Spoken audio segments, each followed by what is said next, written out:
കൊടുത്തപ്പോ വാഹനം third owner ആയതുകൊണ്ട് ഫിനാൻസിന്റെ ലഭ്യത കുറവ് പറഞ്ഞ് ഒരുപാട് കസ്റ്റമേഴ്സ് എനിക്ക് മെസ്സേജ് അയച്ചു.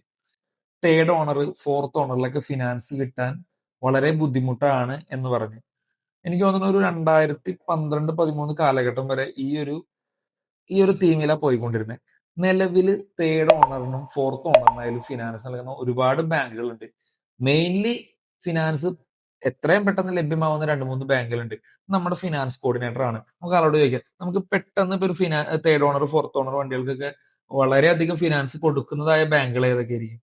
തേർഡ് ടു ഫോർത്തിലോട്ട് വരുമ്പോ ICC ചെയ്യും, ബജാജ് ചെയ്യുന്നുണ്ട്, പിന്നെ സുന്ദർ ഫിനാൻസ് ചെയ്യുന്നുണ്ട്.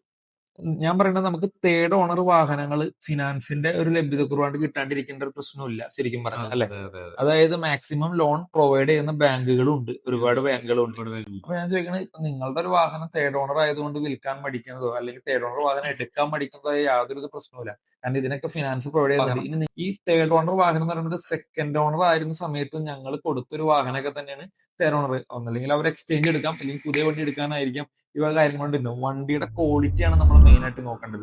ഇന്നത്തെ ഒരു സിറ്റുവേഷനിൽ വാഹനത്തിന്റെ ക്വാളിറ്റി, ഇപ്പൊ നമ്മുടെ അടുത്ത് എടുക്കുന്ന ഒരു വാഹനം നിങ്ങൾക്ക് ഡയറക്റ്റ് ഏത് വാഹനം, ഇപ്പൊ BMW ആയാലും മെഴ്സിഡീസ് ബെൻസ് ആയാലും റേഞ്ച് റോവർ ആയാലും ഔഡി ആയാലും അതാത് ഷോറൂമുകളിൽ കൊണ്ടുപോയി ഫുൾ ചെക്കപ്പ് എല്ലാം നടത്തി ഈ വാഹനത്തിന്റെ അതാ ഫുൾ ഹിസ്റ്ററി കാര്യങ്ങളെല്ലാം നിങ്ങൾക്ക് ലഭിച്ചതിന് ശേഷം മാത്രം നിങ്ങൾ അടുത്ത സ്റ്റെപ്പിലേക്ക് എടുത്താൽ മതി. അതായത് വാഹനം എടുക്കണോ വേണ്ടോ എന്നുള്ള ഒരു സ്റ്റെപ്പിലേക്ക് മൂവ് ചെയ്താൽ മതി.